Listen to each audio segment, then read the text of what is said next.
வாழ்க வையகம், வாழ்க வளமுடன். குரு வாழ்க, குருவே துணை. டிவைன் பவர் 9 சேனலுக்கு உங்களை வரவேற்கிறேன். நான் பேராசிரியர் சித்ரா. இன்றைய பதிவில் அம்மையார் சரோஜினி நாயுடு அவர்களை பற்றி தான் நாம் பார்க்க இருக்கிறோம். கவிக்குயில் சரோஜினி நாயுடு சுதந்திர இந்தியாவின் முதல் பெண் கவர்னர் என்ற பெருமைக்குரியவர். 1931 ஆண்டு சரோஜினி நாயுடு மகாத்மா காந்தியுடன் இணைந்து லண்டனில் நடந்த வட்ட மேஜை மாநாட்டில் கலந்து கொண்டார். இந்தியாவின் நைட்டிங்கேல் என்றும் கவிக்குயில் என்றும் புகழ்படுபவர் சரோஜினி நாயுடு. கவிஞர், பேச்சாளர், எழுத்தாளர், சுதந்திர போராட்ட வீராங்கனை என பன்முகத்தன்மை கொண்டவர் சரோஜினி நாயுடு. சுதந்திர இந்தியாவின் முதல் பெண் கவர்னர் என்ற பெருமைக்குரியவர். பெண் கல்வி, பெண்கள் முன்னேற்றத்திற்கு துணிச்சலாக குரல் கொடுத்த சரோஜினி நாயுடுவின் பிறந்த நாள் இந்தியாவின் மகளிர் தினமாக கொண்டாடப்படுகிறது. ஆந்திராவில், தற்போது தெலுங்கானா, ஹைதராபாத்தில் 1879 ஆண்டு பிப்ரவரி 13 பிறந்தார். தந்தை பெயர் அகோர்நாத், தாயார் வரதசுந்தரி. 12வது வயதில் சரோஜினி மெட்ரிகுலேஷன் பரீட்சையில் சென்னை பல்கலைக்கழகத்தில் முதல் மாணவியாக தேர்வு பெற்றார். அப்பொழுதே கவிதைகள் எழுதி அசாதாரணமான திறமையை வெளிப்படுத்தினார். மேல் படிப்புக்காக இங்கிலாந்து சென்ற அவர் லண்டனில் உள்ள கிங்ஸ் கல்லூரி மற்றும் கேம்பிரிட்ஜ் கல்லூரியில் படித்தார். ஆங்கிலம், தெலுங்கு, உருது, வங்காளம், பாரசீகம் ஆகிய மொழிகளில் பேச கற்றுக்கொண்டார்.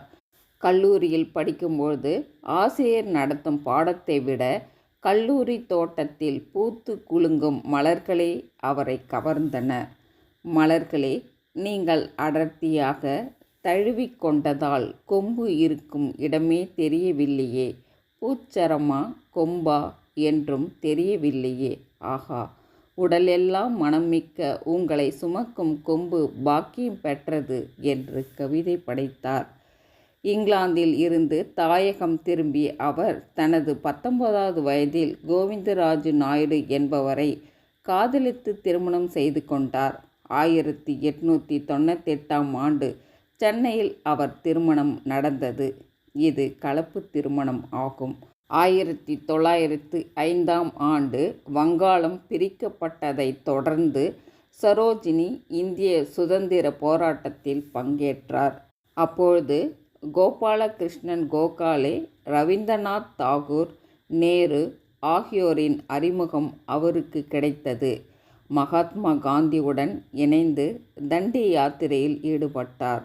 தொடர்ந்து நாடு முழுவதும் சுற்றுப்பயணம் செய்து பெண் கொடுமையை கண்டித்தும் பெண்கள் முன்னேற்றம், இளைய சமுதாயத்தின் நலவாழ்வு குறித்தும் சொற்பொழிவு ஆற்றினார்.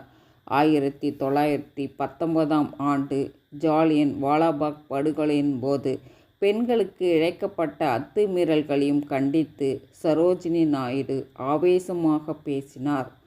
ஆங்கிலேய அரசு அளித்த பதக்கத்தை திருப்பி அனுப்பினார். இவரது ஆவேச சொற்பொழிவு மக்களிடம் எழுச்சியை உருவாக்கியது. அது ஆங்கில அரசை மிரள செய்தது. தொடர்ந்து லண்டனில் நடந்த கூட்டத்தில் சரோஜினி தீப்பிழம்பாக பேசினார். குடிகளை கொடிய விலங்குகள் போல் வேட்டையாடலாமா? நிரபராதிகளையும் நிராயுதபாணிகளையும் சுட்டு மருந்து தீரும் வரை சுட்டேன் என்று ஜெனரல் டயர் குண்டுமழை பொழிந்தானே, அது நியாயமா? பிரிட்டிஷரின் வீரம் இதுதானா?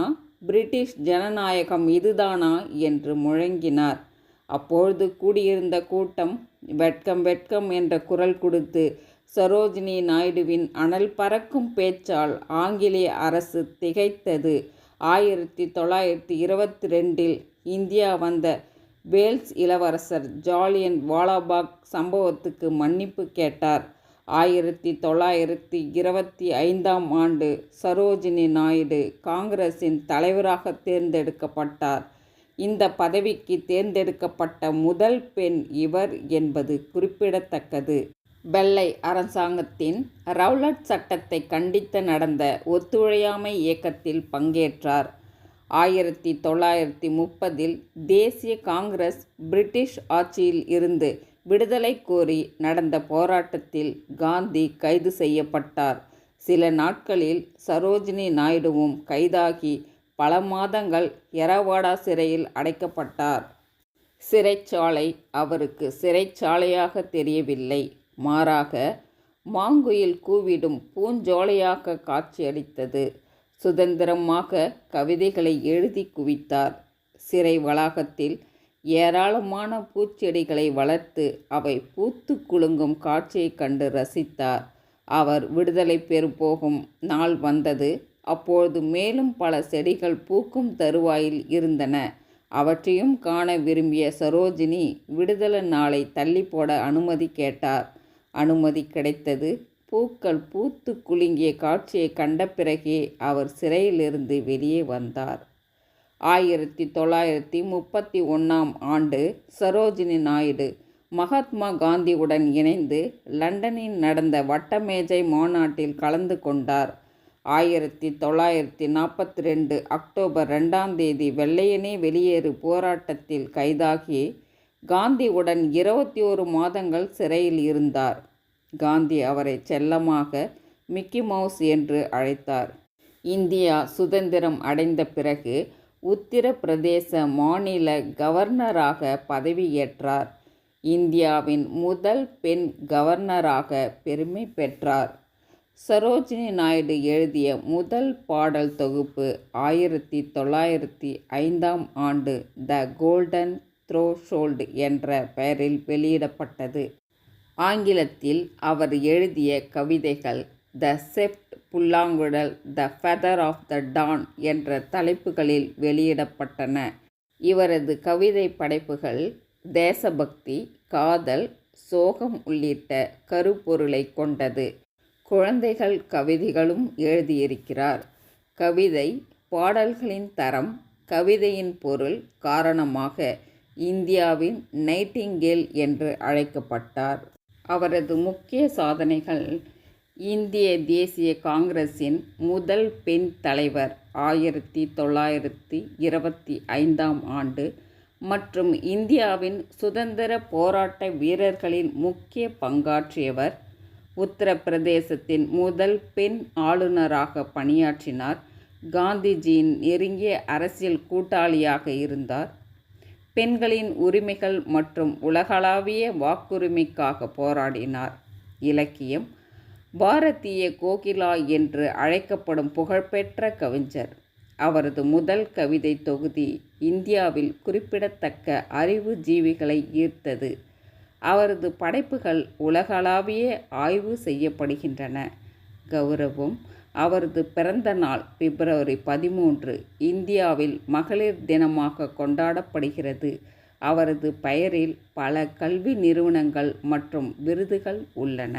1949 ஆண்டு மார்ச் 2 லக்னோவில் உள்ள அரசு இல்லத்தில் மாரடைப்பால் மரணம் அடைந்தார். கவிக்குயில் சரோஜினி நாயுடு அம்மையாரின் வரலாறை போற்றுவோம். நம் நண்பர்களுக்கு அனைவருக்கும் பகிர்ந்து அவர் பெருமைகளை போற்றி மகிழ்வோம். நன்றி. வாழ்க வளமுடன்.